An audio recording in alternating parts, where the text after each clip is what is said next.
Bretto, can you believe it? The Wellness Summit is almost here. Oh, MP, I'm so excited. I don't know what to do with myself. Well, Bretto, it's been 2 long years since our last Wellness Summit, and if you're listening to this, folks, and don't have a ticket, then What are you doing? the Wellness Couch family of podcasters gather for 2 days in Melbourne on Saturday, August 25 and 26, featuring The Queen of Nutrition, Cindy O'Meara. the rock star of wellness, Dr. Damien Christoph, Connect with your spirit and soul with Bali Bomb survivor Karen Smith. self-care is on the menu with Kim Morrison. Master the art of aging well with the one and only Marcus Pearce. Oh, shucks, Bretto. What about how to recover from rock bottom with Dr. Brett Hill? Master your stress with Dr. Maria Zushman. Get empowered with Imogen Bailey. Female health experts Dr. Andrea Huddleston and Ashley Bond. Master your sleep with Audra Starkey. The natural nutritionist Steph Lowe. Australian Idol winner Wes Carr. Woohoo! And Quirky Cooking's Joe Witten and Fuad Kassab and a whole lot more. Oh, what a lineup, MP. Seriously, why would you not be coming to the Wellness Summit? Not to mention our world-class exhibition of Australia's most incredible sustainable wellness products and services. MP, we've done the final layout. There are less than 100 spaces left. And there's only a few discounted tickets available at thewellnesssummit.com. Marcus, be there or be square. Zazen Alkaline Water presents the 2018 Wellness Summit, Saturday, August 25 and 26 at the Collingwood Town Hall. Get in quick, folks. The final release of discounted tickets available at thewellnesssummit.com. See you there, Bretto.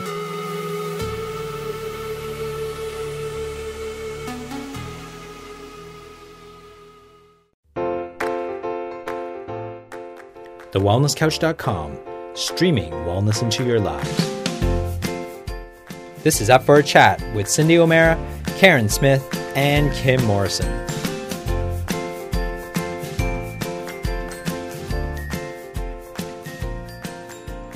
Here we are, up for a chat about the hottest topics that are important to you, inspiring you to awaken the change within. I'm Karen Smith. I'm Kim Morrison. And I'm Cindy O'Meara. And now today, my darling friends and listeners, I shall be affectionately referred to as Kaz, because we have got another Karen on today's show, and I just feel like we could get confused with each other, because honestly, I'm feeling like this one is a sister from another mister. This Karen that we have on our show today came to us through our beautiful Brett Hill and Dr. Karen Phillip. My goodness, I'm looking at this woman's website. Not only is she an absolute vision, but also has a voice that is transformative. And wait till you hear her say hello. Our beautiful Karen has a business of virtual, get this peeps, virtual hypnotherapy. Now, as the words roll off the tongue, let's all do it together. Ready? Hypnotherapy. And virtual sounds even better. Doesn't it? No appointments, no having to sit there and wonder if somebody's about to mess with your mind and freak you out. None of that sort of stuff. With the virtual hypnotherapy, you actually get the opportunity to know who your therapist is. Obviously, it's going to be Dr. Karen, but you're doing it in the comfort and the safety of your own home, which I have found to be one of the greatest barriers to people being subjectable, where they're able to, or subjective. So they're able to be, they're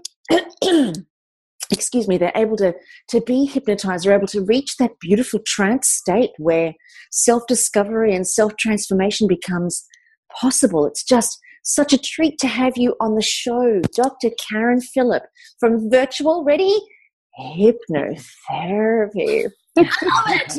I love it. Welcome to Up for a Chat, and we are so excited to be talking to you about this topic today. Welcome. Thank you so much. Thank you for having me. So, Karen, I always love to start off with these podcasts, and especially when it's someone that is new to our world and perhaps a topic that might be new to our listeners, can you just give us a brief background as to how we ended up with you here today? What is your story and what got you into doing hypnotherapy? Well, I have been a counselling psychotherapist for about close to 20 years now. And a lot of people were coming in wanting, obviously, a fast result for their problems and issues. And I just found that the counselling side of it, while extremely beneficial, was just a little too slow for my liking.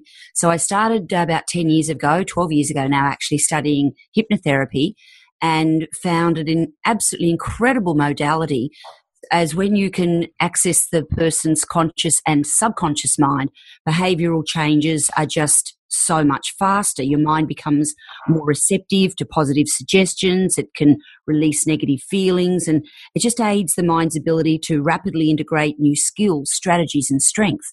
So I was doing that for quite a number of years, and I found very similar issues were presenting all the time. And my waiting list for clients was becoming longer and longer, and people were travelling from, oh gosh, I'm based on the central coast of New South Wales. I was having Skype calls from the United States, from England. I was having people driving down from Armidale and Tamworth. It was just getting a little bit crazy. And my husband said, look, why don't you start putting some of your sessions online so people can access it anywhere at any time for a lot lower cost? And we found that it was really like the missing link, if you like. People look after their diet, their lifestyle, they exercise, but they often leave out the mind. So when they use the hypnotherapy or the relaxation guided therapy, they're just able to resolve the issues that we all know really how to resolve internally anyway. We just don't know how to access the power of our mind. So by putting the sessions online, people are able to access it from anywhere in the world at any time they want. And rather than paying a therapist to do one session and then you go away and hope it works, or you have to come back, make another appointment and come back, the session is downloaded and is kept by the person forever. So if anything ever presents or comes up in their life, they've got instant access to it again and again. That's amazing. So I want to know, what happens when we go under? What happens to our mind? Because I've done a few sessions and I feel like I know that I'm there. Mm-hmm. But you watch those things on television, and I hate to go there, but you do. You watch those things on television, and it's like their whole mind's been taken over and they're acting like absolute or what they're told to act like. Tell me what happens. Okay, it's clinical hypnotherapy is different than stage hypnosis. Okay, good. Hypnosis is a very short-term effect that the recipient, e.g. those on stage, want to be the centre of attention and want to be noticed. So they go up there. A lot of it isn't, well, what can we say? Some of it is pretend. Some of it, however, is very real. There's about up to 20% of the population that are what we call somnambulists. So the somnambulist people are able to be influenced very quickly and very deeply, but that's a small percentage of the population. And as a hypnotherapist, we're trained, if we wish to do stage hypnosis, how to select the people, what questions to ask, what to say to ensure that we get the right recipients up on stage. So it's really quite a set formula. But the therapeutic type of hypnotherapy does access the subconscious mind, but what it does is we relax the conscious mind and the body. And when the conscious mind is relaxed, we bypass what we call the critical thinking stage. So when we're talking to someone like now and you're sitting there and you're listening, you're thinking as well, oh, what she said, and oh, what does that mean? And oh, I don't know about that. And oh, my experience says something else. So we're critically analysing everything that we hear. Whereas when we're in that very comfortable, relaxed state, both of body and of mind, we bypass that critical thinking and we go directly into the subconscious part of the mind. And that is the part that governs our thoughts, our behaviours and our feelings. So that's what we're able to access using hypnotherapy. We're able to gently go into that part of the mind to create new inner beliefs and changes in the way we think and feel and behave. And tell me something, Karen, was there something that happened for you in your journey that made you interested in this path? I often find with people who are journeying into the mind have got such a huge passion, like people are journeying into the body, have such a huge passion for understanding the workings. Where where did your passion come from originally? Did you have your own personal experience? I only really experienced it fully and completely since becoming a hypnotherapist. I, as a child, actually went on stage. There was a chap, because I'm much older than probably most of you, there was a chap called Franklin, and there was a show called Franklin's ESP done probably in the late 60s. And Mum took me and my sisters along to the stage show. And of course, I was one of the people that jumped up on stage because I loved being on stage and I always wanted to be in front of people. So I went down and was one of the selected individuals. But I pretended the whole way. I knew I was pretending. But what was interesting, the one thing he did say before we left was, whatever time you choose to wake up in the morning to the minute, that is the time your eyes will open and you will waken.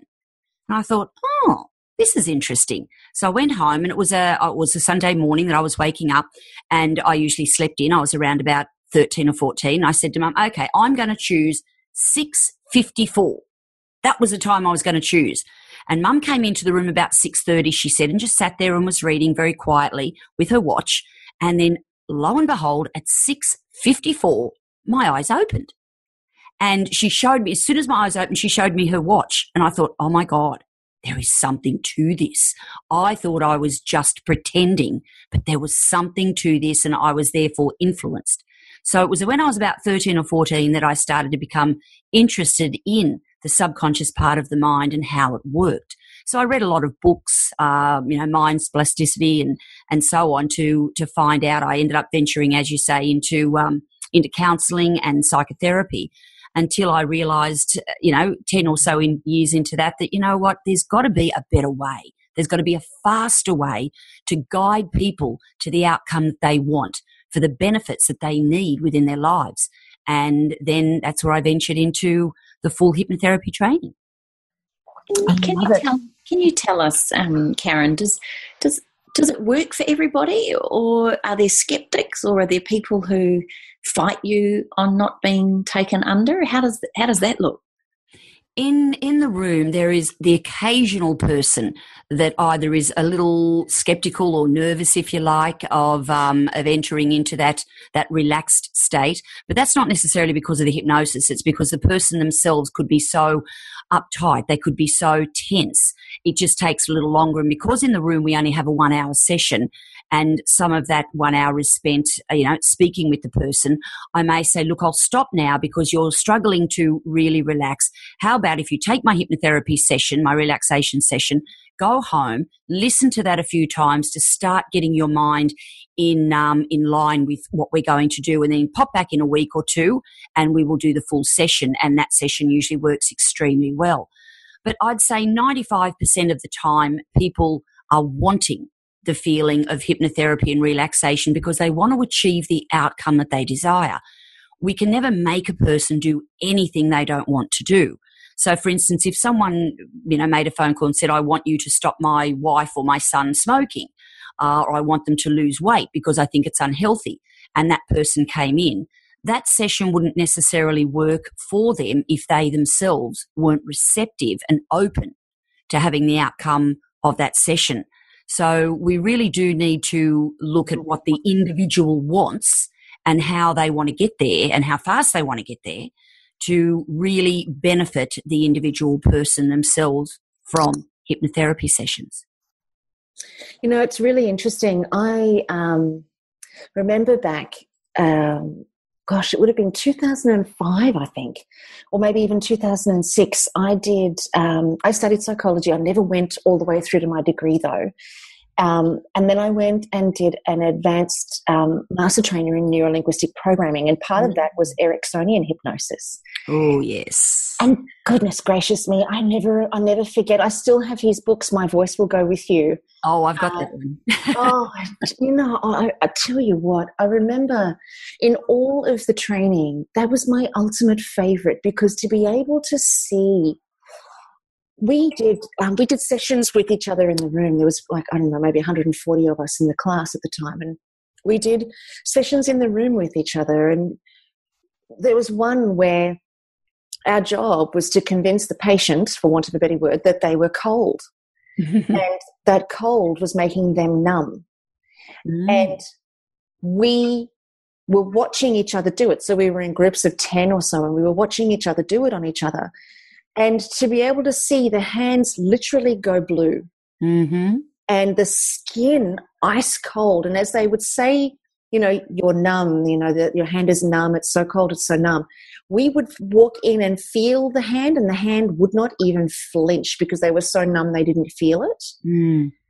Yeah. And I tell you, it really, and this is why I say a sister from another mister, because as you're speaking, Karen, I totally surf your wave on understanding the depth and the complexity of the human mind and the brain. And, if we can only learn to use our powers for good rather than for evil and self-destruction, I think the world would be a spectacular place. I'm so fascinated. So what sort of areas do you specialize in? I mean, because, like humanity, like we say, is so complex. Do you handle everything, or are there some areas of the life spectrum that you particularly feel that you love the most? It's interesting, Karen, that you say that, and also bringing in NLP, because hypnotherapy, good hypnotherapy and professional hypnotherapy is in fact based on NLP. But I use that within my counselling sessions as well. So while I love, relationship counselling and couple counselling, that sort of thing, and I use a lot of NLP with them as well. In the hypnosis session, we started off with virtual hypnotherapy, mainly doing weight loss and stop smoking or quit smoking. And they're very popular sessions, and they're extremely positive sessions and really successful. I mean, we get pictures of people that have lost their 20 kilos in sort of 10 or 11 weeks without, they believe, even trying to do this. But from there, we've ventured into anxiety, relieving anxiety in so many people that experience and suffer anxiety. And we've gone on also we've got a session called Remove Baggage. I think that's what it's called, Remove Baggage. So many people experience various traumas and issues throughout their life, and they carry those experiences with them. And we really don't need to. And I say to people, what's the reason that you're carrying all this with you? Oh, well, because it happened to me, right? But what about this, and that also happened to you? It may have been really good things or happy things. Do you carry those things? Oh, well, no, they're more a memory of what occurred. I'm not carrying those with me. So it's like, well, you're choosing to carry these negatives, and you're alleviating the fact that you're not carrying the really good things. So if you choose to carry the bad things, guess what you can also choose to do? Let them go. So therefore, what we do is we allow the person to let go of a lot of their baggage and past traumas that they've experienced. And we've got, another session called Relieving Trauma. And that will also help, for instance, a lot of people that have been involved in narcissistic relationships that have been traumatized from that. We've got another session, IBS and gut health, because we know there's a recent study came out not long ago, just a few months ago, to state that the IBS and gut health was 80% to do with the mind. And they did a big trial of about, I don't know how many hundreds of people, that they used some with the diets and others with hypnotherapy. And all the people that used the hypnotherapy, their condition was basically alleviated. Their symptoms basically vanished and melted away. So that was a huge push, like, oh my goodness. But, you've got to have a specific IBS or gut health session for that. You can't just have a relaxation session and hope it works. So that's what we've gone ahead and done the last couple of years. We've developed specific sessions for specific ailments and issues that so many people do suffer. And the responses have been incredibly successful.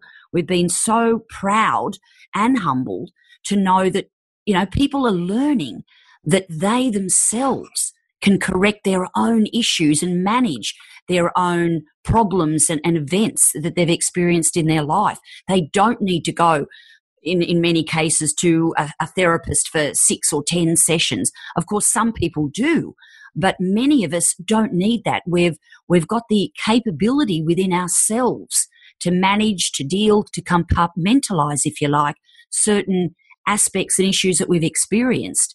and put them away and to change our attitudes, thoughts, behaviors and feelings towards those things. It's wonderful. It's amazing. Can you explain to us the difference between hypnotherapy and medical hypnosis? Well, there's not a great deal of difference, although medical hypnosis is more geared for relaxing a person down prior to surgery or prior to a dental event. So I know there's a number of hypnotherapists, particularly in the United States. There's many large dental practices that have a medical hypnotherapist in their surgery. So that helps the person alleviate pain. It helps them to heal faster. It prepares their mind and their body to become into a relaxed state, so they're not anxious about the procedure that they're going to have and experience. So that's where medical hypnosis comes in. It's all to do with enhancing the procedure for the medical procedure for the person. And while hypnotherapy also can address that, but we usually address that. For instance, I had a client in last week who was going in for some major surgery, cancer surgery, and she was quite nervous. So what I did is I relaxed her down, prepared her for that, gave her a couple of anchors to use going into the hospital, and also how she would have very little pain. She would have need virtually no real pain relief, that she would be able to respond quickly and easily to the physio and so on. And she rang me, it was this morning actually, and she said that she used virtually no morphine at all, or pethidine that offered to her, that she came out after 5 days instead of 7. She was walking around and she was feeling great and pain-free. And that's the difference with using hypnotherapy compared to using drugs, I guess, and without that true self-belief that, you know what, I am going to be good. I am going to recover and I'm going to be fine. Nice. We have a saying, what the mind believes, the body responds to, and it so does. Mm. Can you, I know this is stretching the friendship. Nice, Karen. Can you give us, I mean, because I know a lot of our listeners are going to be on listening to this podcast going, yeah, I don't know. I don't know if I'm willing to hand my brain over to some stranger and let them have their way with me because they could end up taking my house. There's all of those sorts of fears. And then, also, and even for myself, I grew up where my mum always said to me, never hand over your psychology to anybody else. Never trust anybody else with your own mind. So is there a way that you can give our listeners a taste of what it is that you are offering in any way? Yeah, sure. But the thing is, with hypnotherapy, with medical or even clinical hypnotherapy, you don't actually hand your mind over to anybody. You're not asleep, you're not out, you're not under. You can listen to everything. In fact, even being in a really comfortable, relaxed state, you can open your eyes, stand up and walk out the door. Simple as that. So you're not under control. And as I think I mentioned previously, we can never get a person to do anything they don't want to do. Now, I know we see these programs on TV that people have been brainwashed, and, that certainly can happen, but that is over multiple months and many, many sessions. But the person needs to be receptive to that in the first place. So, and that's the difference. But it's just a matter of being able to, sort of relax yourself down or being guided to relax down. So when your body and your mind are in the right place, it's like if you imagine you're laying comfortably in bed and your alarm goes off at 5:30 or 6 a.m. and it's cold outside and you're snuggly and warm in your bed, and the alarm goes off and you hear the alarm and you reach over and you switch it off. And you're laying there. You're not wide awake. You're not sound asleep. Your body is relaxed and comfortable. That is the time that we can access the subconscious mind with positive suggestions for the individual. So while you're in that comfortable state in bed in that early morning, you're not asleep. You're not affected by anything. You actually are in control, but you're in such a comfortable, relaxed state. You're just floating on the softness of your mattress. And that's what people experience when they have clinical hypnotherapy. Did you just hypnotize us? I just went all mushy. Yeah, me too. Yeah. I could certainly take 10 minutes and relax everyone down, but depending where they're listening to the podcast, may not be a good idea. Don't listen if don't pay attention if you're driving. Very true. I think it's a very Sorry. No, I just want to make this distinction, Kimmy, and I'll shut up. I'm sorry. I'm No. very much hogging Karen. I'm sorry. I think it's an important distinction for our listeners, what you've just said, though, Karen, in that when you are going through hypnosis, it is like, being awake where you can reach over and turn the alarm off, or perhaps even reading a book where you get mesmerized by the book, but you can always close it and stop reading. So you can always get up and walk away. Mm-hmm. And I think that that's a really important distinction that a lot of people maybe are not aware of when it comes to hypnosis, which is frightening, I think, if you've never experienced a trance state or, that very beautiful lost nothingness experience during meditation. Oh, look, that's exactly right. We see what's presented to us on television or the stage, and we do sometimes become a little bit hesitant and fearful that, oh, wow, it is mind control. But you know what? It isn't. And just as you said, you can mesmerize yourself in a book and you can lose yourself in the story. And all of a sudden an hour or two has gone by and you think, oh my goodness, where has that gone? It's the same as if we're traveling. I know when I travel down the M1 or we travel on any of the M roads, the M5 or whatever, and we go from point A to point B. But you know what? We don't specifically notice every car that goes past, every house that we drive past, every street or street name that we go by. We don't notice those things because often even when we're driving, we do become into a bit of a trance state on those long stretches of road. And before we know it, 10, 15 minutes, 30 minutes has just zipped by. And we wonder, oh, I wonder where that's gone. We may have been listening to the radio, but we didn't actually hear the song or we didn't hear what the announcers were saying. We were in that trance-like state. We're in them on a regular basis. But we just don't recognize we're in them. Often if we're on a treadmill at the gym or we're doing something, we're in a trance-like state. We may be copying or following an instructor. We could be just walking on the treadmill. But we don't remember every second and every moment of what we're doing. It just whizzes by. And that's very much what hypnotherapy is like when we have our eyes closed and we're just sitting or resting back somewhere comfortable. Time just goes by and many people will open their eyes and say, oh, that didn't take long. And I go, well, that was actually 35 minutes. What? You go, I was a bit worried when the siren went past. Did you hear that? What siren? Oh, okay, that's great. You were nice and comfortable and relaxed. Your mind was doing what it needed to do for the healing that you required. So therefore it blocked out everything else around you and was concentrating within. And we hear things like that all the time. It doesn't mean they were out or under. They were simply within themselves, within the space of the safety of their own subconscious mind. Karen, I noticed you're talking about the mind and we're obviously talking about human beings here. But I noticed on your website there's a thing about relaxing your pooch. And I met a dog today. I was at a meeting and this beautiful little staffy, this little red staffy came out and the owner said, oh, she suffers from anxiety. Now I'm chuckling because it's like, how do you know that a dog, yes, they obviously displayed behaviours, but it was very cute. It was like she was talking about her child. It was adorable. Yeah. And then I said to her, what do you do for her? And she said, oh, no, I've been told that I cause her anxiety and she's very spoilt and whatnot. And then I've just seen on your website that you help dogs. How does that work? That's an interesting one.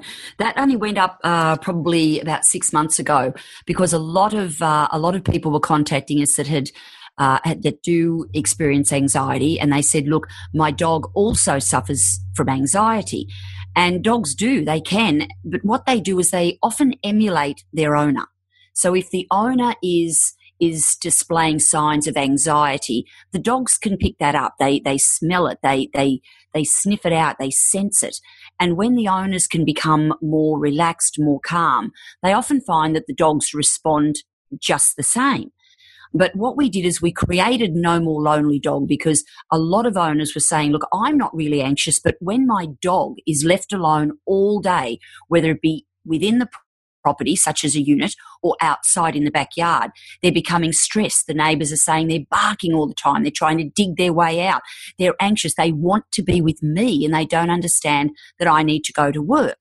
So we trialled for many, many months with a lot of dogs and a lot of different music to get a session designed for dogs. And we ended up getting a whole range of different sounds with a music producer and a musician. And the one instrument that seemed to make such a difference was the didgeridoo. And we used that within this track. And we had an Aboriginal elder play the didgeridoo for us, because he commented that, when we have our corroborees and when we're sort of out in the land, there's a lot of dingoes that come in, and they're quite an active dog. They bark. He said, but when we would play the didgeridoo, the dingoes would sit quietly and go to sleep. So he said, we know that the didgeridoo is so beneficial for calming dogs. So we added that last piece of the puzzle, if you like, in to our No More Lonely Dog track, and it just works incredibly well. The dogs just sit back and relax. We suggest to the owners to play the track while they're there with their dog, relaxing, patting and comforting their dog. And then when they go out for their day, they put the music on or even put it on a loop, and the dogs just remain more calm and relaxed. So if you like, you could say that the dog's anxiety is greatly reduced because they've got this calming music playing for them. So anxiety in dogs is actually a real thing, believe it or not. Yeah, I can see it. It was very obvious. It was just so damn cute that she spoke about him like that. I have a neighbour that whenever the neighbour goes out, the dog barks, or whines, doesn't bark, whines, right. Oh. I'll be putting them onto the website. They're overseas at the moment, so the dog's in a kennel, but I will be putting them onto the website. It's so important. The little buttons, they get little separation anxiety in their little faces, a little baby. Yes, they do. And it's just so sad. And you've got to go to work. You'd love to take your dog in your bag with you, but you just can't.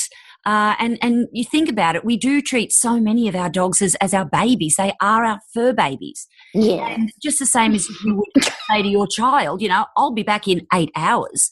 They're going to fret. They're going to miss you.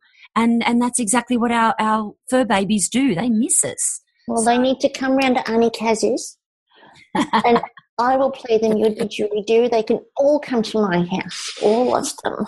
That would be lovely. She loves her fur babies, Karen. She's like, those dogs. If anybody wants to come back in any form, they need to come back as Karen's dogs. That's what Matt says to me all the time. He says, far out, hun. When I die, I'm coming back as a dog, but your dog. Not just any dog. Oh, no, that's gorgeous. Karen, can I ask a personal question? Do you have a partner? I have the most amazingly gorgeous husband, yes. Okay, good.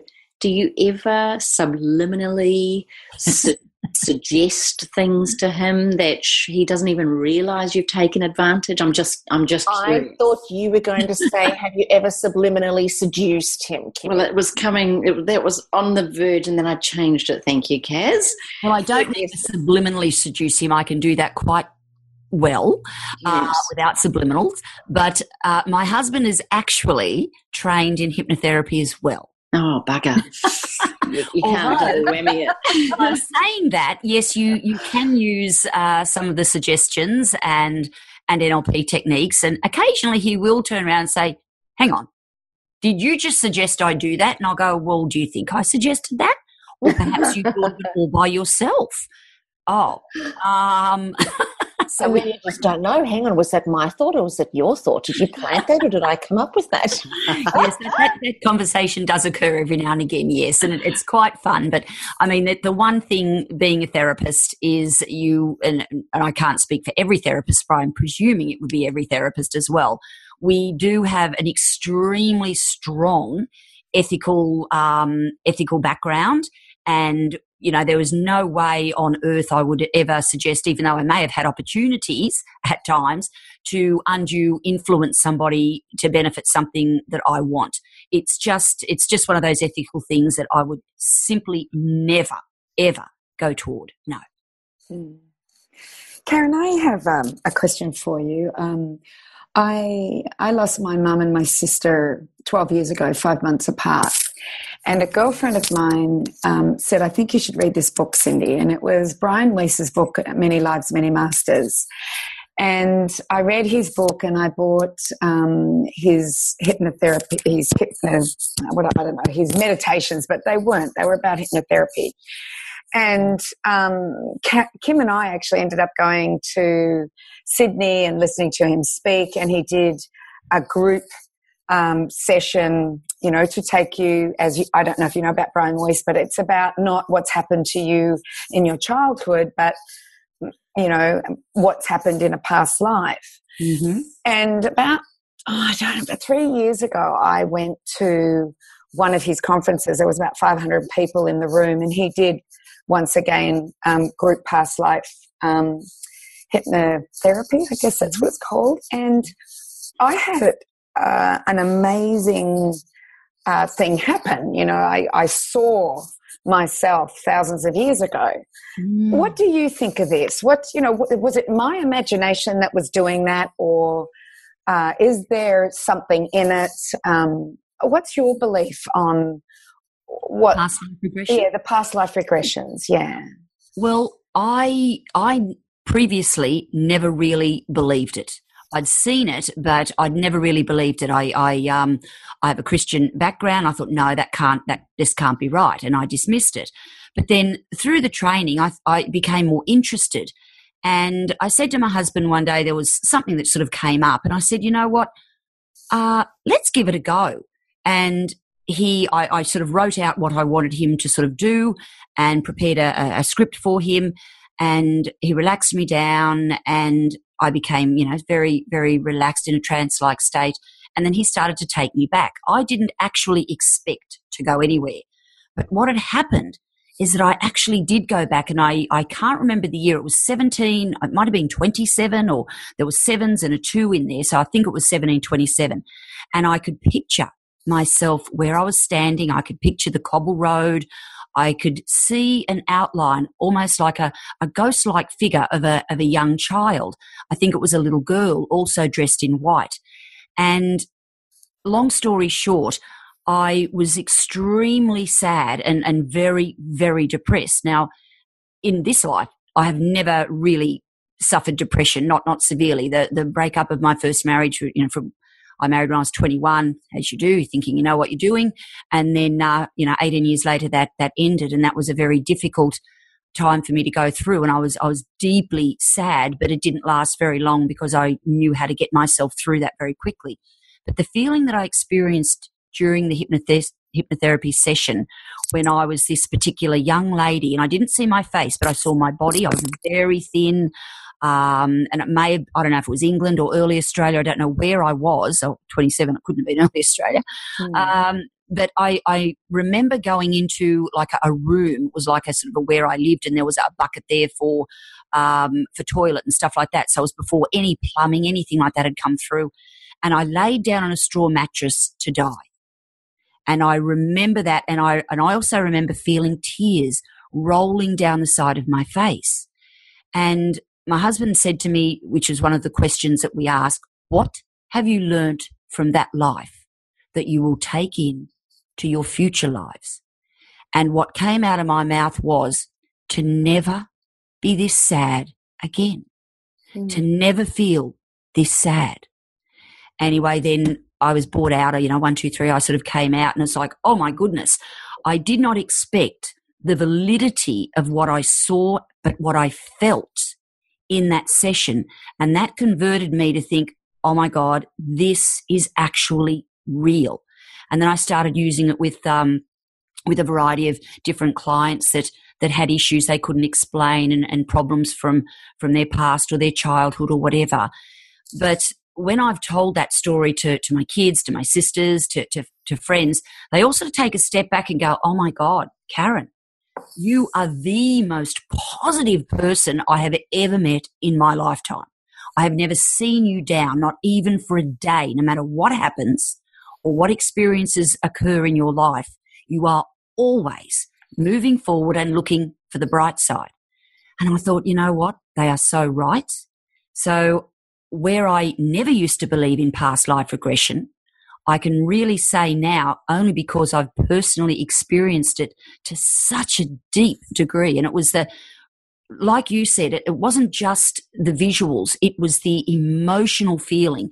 I had never felt that degree of sadness or depression, if you like, in this life. Never felt it before.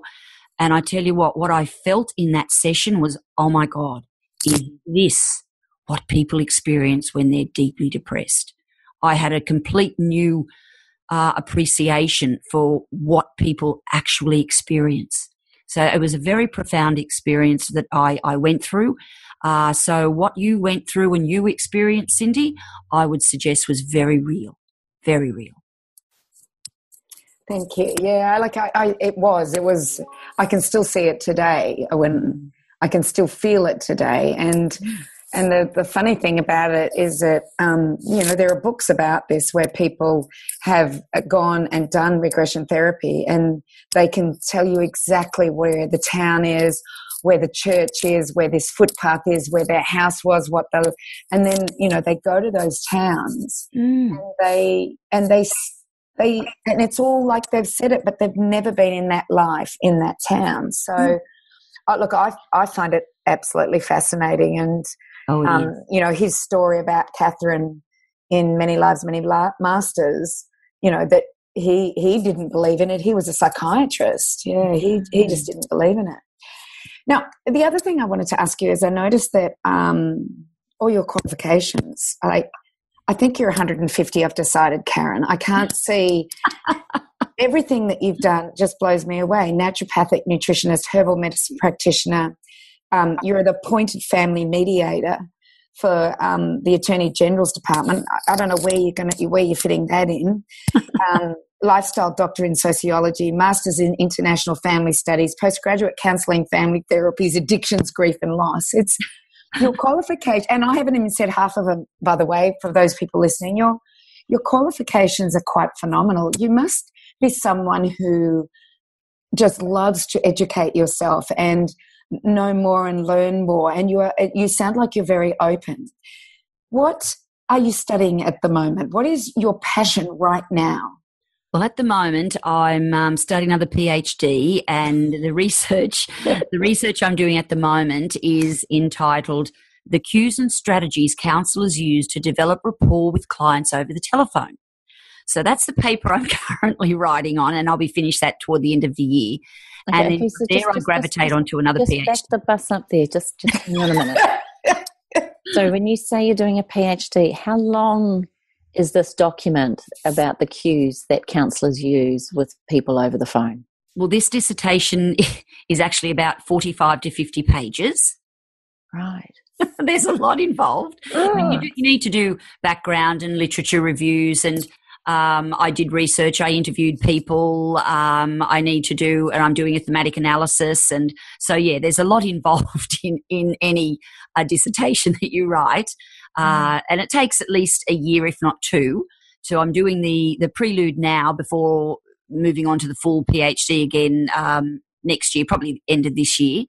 And after that, I'll be sort of over 60, and I go, do I keep doing more? Well, I may. I'm not sure. About every year or two, I do another degree.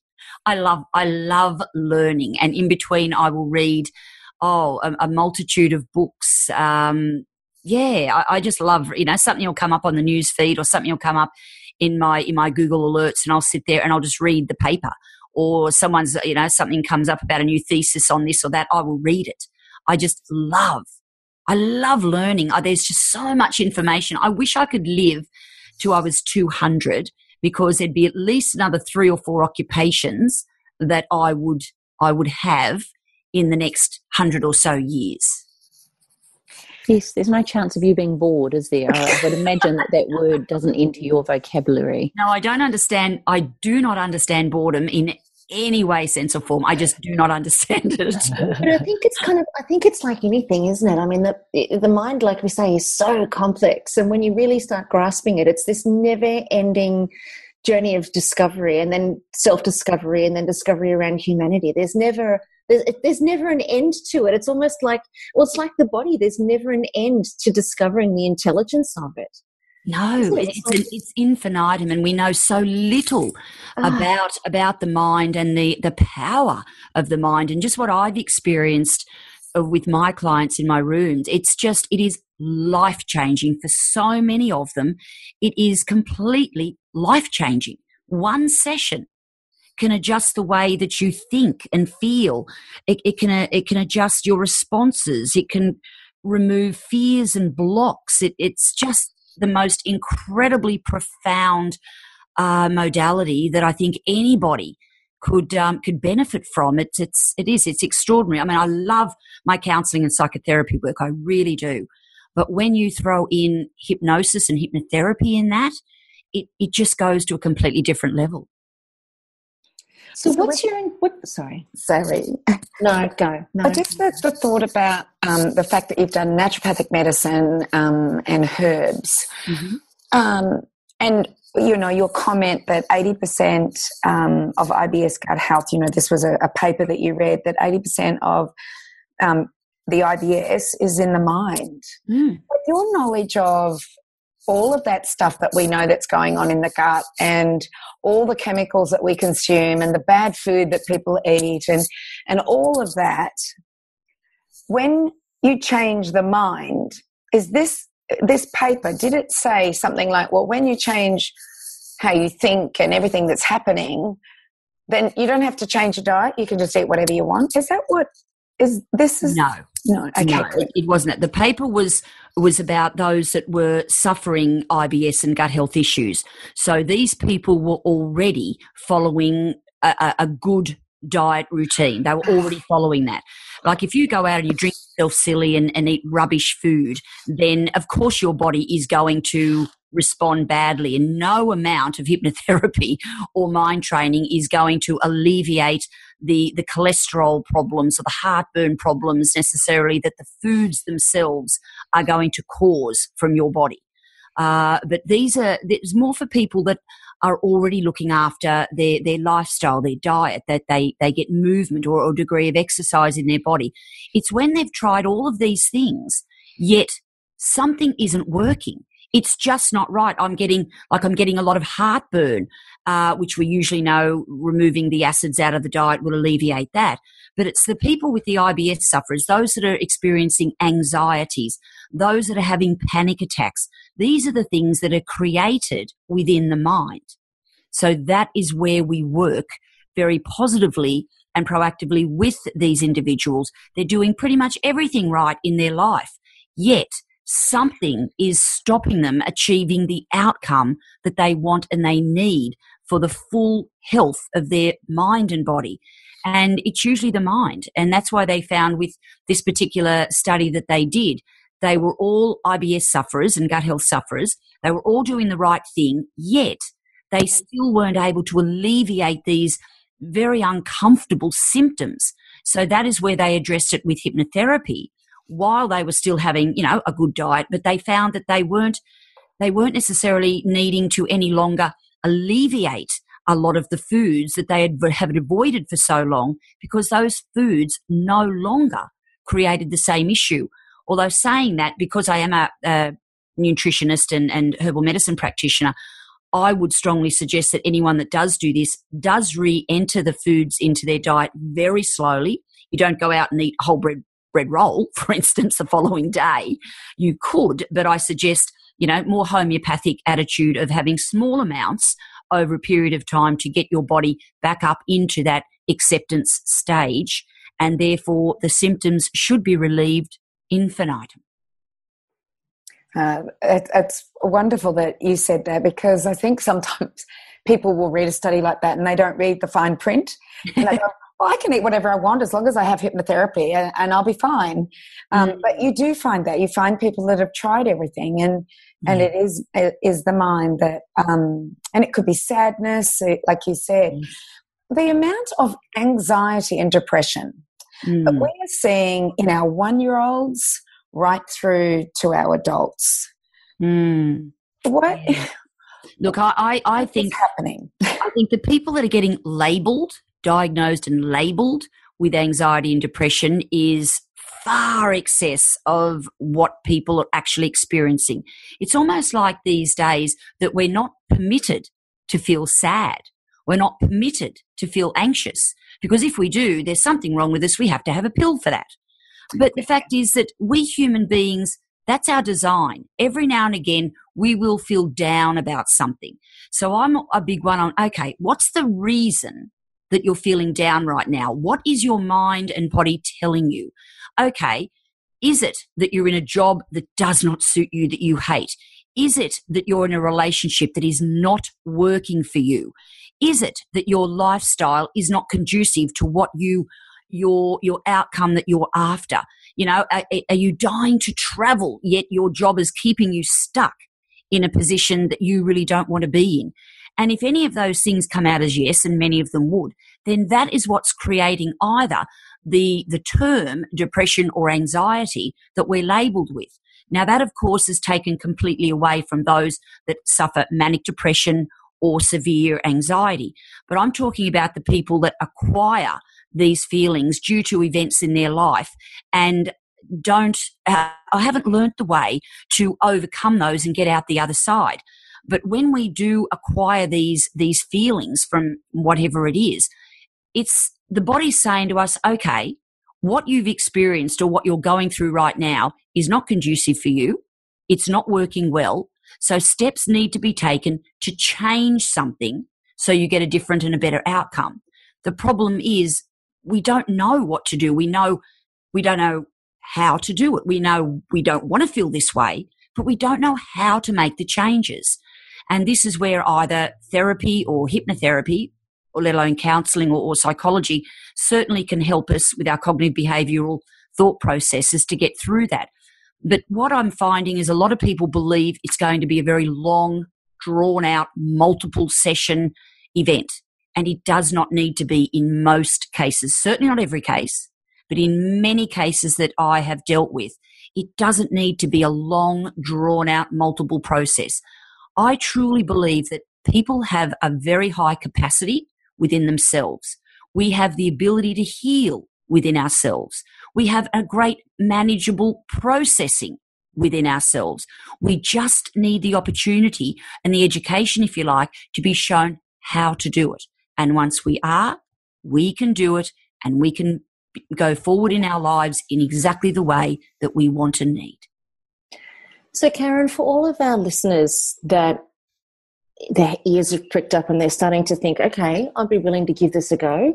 I've had IBS, or I've had anxiety, or I've had depression, or, you know, there's some things I'd like to stop. Perhaps I'd like to stop smoking, or perhaps I'd like to lose some weight. What would you suggest they do as the next step now? What are your recommendations based on the offerings that you supply? Well, I'd suggest a lot of them just jump onto the virtualhypnotherapy.com website, have a read of the information that's there. There are a lot of blogs.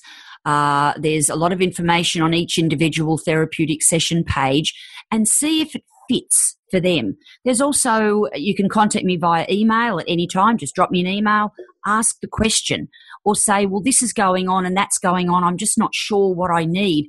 I will just answer you. Or I'll give you my phone number and say, give me a call. Not a problem at all. I've got my other site is drkarenphillip.com, drkarenphillip.com, and I've got a lot of articles on that as well, not just to do, of course, with hypnotherapy and sort of medical issues, but just in life in general, relationship issues, parenting, anxiety, coping with a whole range of different things that present in all of our lives on a daily or weekly basis. So there is a lot of information out there, but unfortunately some of the information that we read, and I'm sure we've all done this, have read it from perhaps less than reputable sites, and some of those ideas and suggestions that are given on, how you can improve this and fix that are based on, well, they're not really authentic. They're pushing an agenda, many of them are, unfortunately. Now, I guess the difference is I'm at the stage in my life that I don't need to make a lot of money anymore. I'm very, very fortunate. So our sessions sell for like $15. You get a session that you keep forever, and it's $15. To come into the room, it's going to cost you like $170, $180. So it's not a matter of I'm doing this site to make any money. I'm doing this site to pay for the site, obviously. I've got to sell the sessions. But the amount of people that benefit from these sessions is just amazing. And you know what? If you've tried other things and it still hasn't worked to the degree that you would like it to work, then give yourself the opportunity to use a hypnotherapy session. It's therapeutic, it's medically based, I am fully qualified. And the worst case scenario, the absolute worst, is that you will have half an hour to 45 minutes of complete, pure relaxation.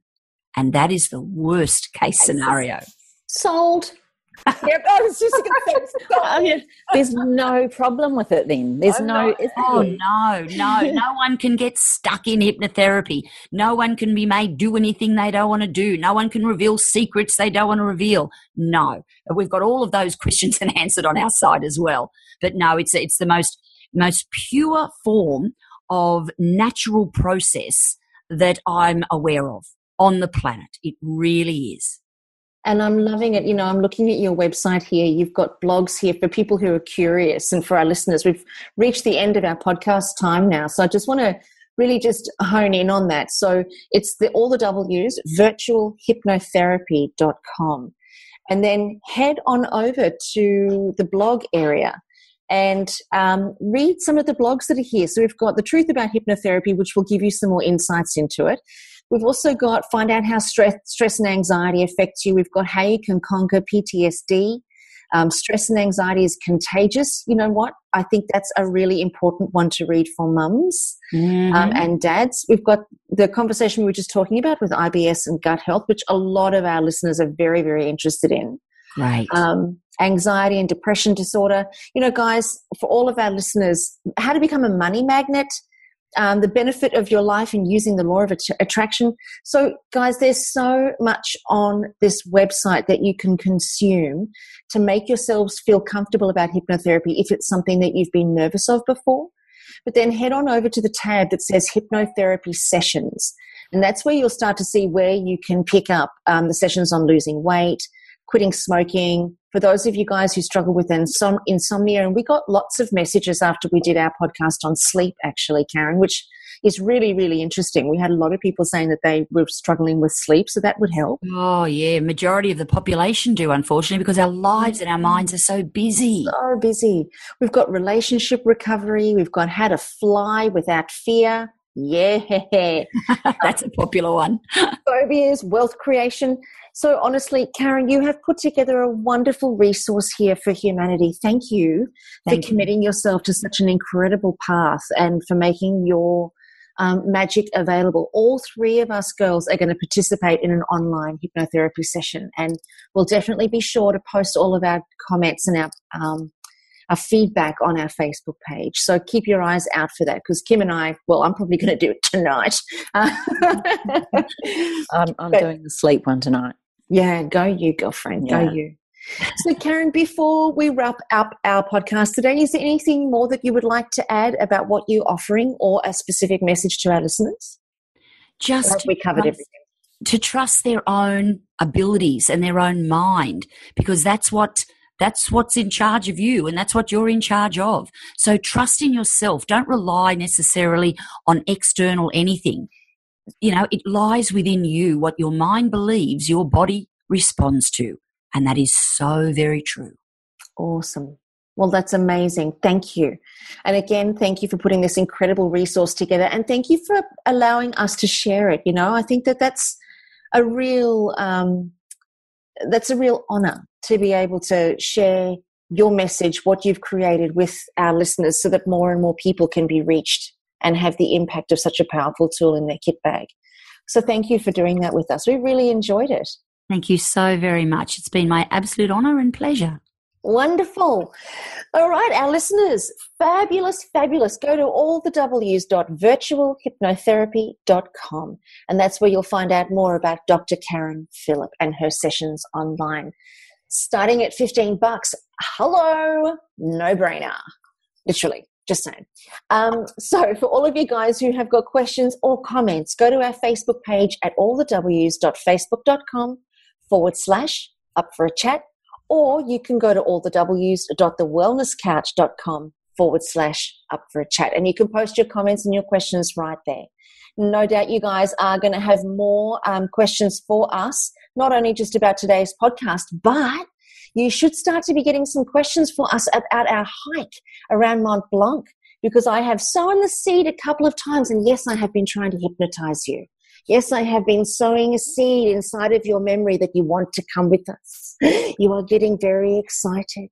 Breathing in, breathing out. There you go. Oh, you're good, Karen. Oh, my goodness. But we do have to do a podcast on Mont Blanc, girls. We've got to make sure that we let everybody know about that spectacular hike. And the prices have been released. We are taking deposits right now. 15 people in the group. 2020 in September. It is September, isn't it? Yes, it is. And it's not 15 people in the group because there's 3 of us. Oh, so it's 12. There's only 12 spots. There you go. 2 guides. Oh, my goodness. 160 kilometres through. We're leaving we're starting off in Chamonix. We have a day off in Courmayeur. We're going to do the Italian job, and then we keep walking back to Chamonix. Stop. And what are the countries we walk through? Switzerland, Italy, France. Would you just stop it? You had me at Switzerland. And then we've got a 5-day food tour that our beautiful Cindy will be leading us through Como. Through Como, yeah. Through Como in Italy.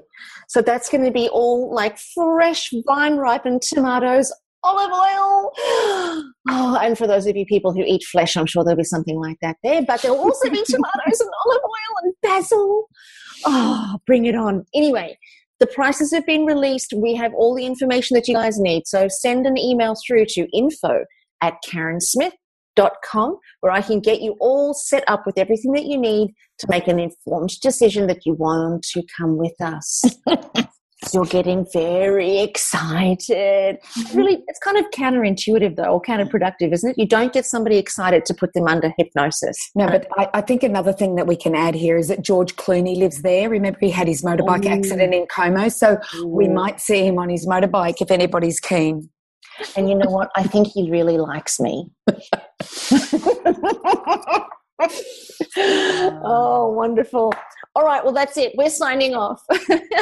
Join us here on Up for a Chat, where you get to become part of the ripple effect that's changing the world. We're going to see you on the hike right here. Same time, same station next week here on iTunes. Bye, everybody. This has been a production of TheWellnessCouch.com. Check us out on Facebook and join in the conversation on Facebook.com/TheWellnessCouch. Subscribe to each show on iTunes and check us out on Twitter. The Wellness Couch, streaming wellness into your lives. Whilst the Wellness Couch presenter endeavor to provide accurate and helpful information to their listeners, these podcasts cannot take into account individual circumstances and are not intended to be a substitute for health and medical advice from a qualified health professional. You should always seek the advice of a qualified health professional before acting on any of the information provided by any of the Wellness Couch podcasts.